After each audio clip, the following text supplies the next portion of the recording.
My name's Sarah Osborne, and this is my grant proposal on Forgotten Australians. In Australia in the last century, more than 500,000 children have experienced life in institutional care. 7,000 were child migrants, 50,000 were Indigenous Australians, known as the Stolen Generation, and over 400,000 were Australian-born non-Indigenous Australians. So collectively, they're referred to as Forgotten Australians. Near Call Orphanage was one of these orphanages, one of 120 in Queensland. It was run by the Sisters of Mercy, and it's located 22 kilometres west of Rockhampton. It ran for 100 years until 1985, which was one of the longest run homes, and 4,000 children passed through its gates.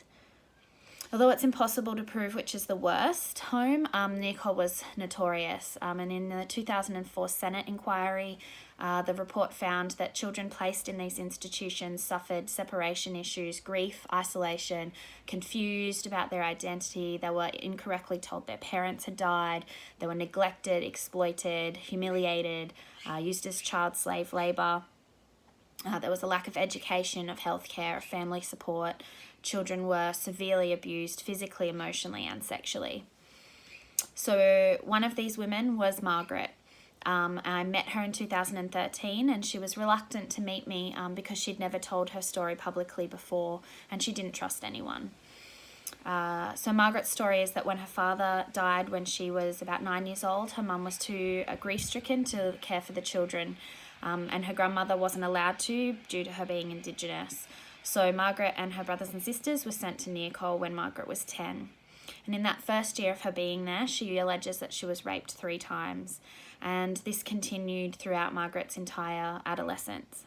At 14, she fell pregnant and gave birth to a daughter, although she didn't understand that she was pregnant or what was happening. No one told her, and she'd been moved from home to cover it up.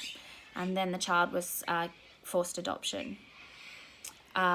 She was fostered in 8 homes in 5 months, and despite her abuse, Margaret returned to Near Call because her brothers and sisters were there and she wanted to look out for them.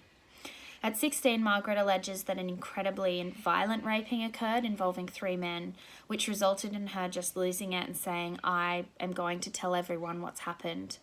And so the next day, she was moved to Lowson House, Brisbane, maximum security for the mentally insane.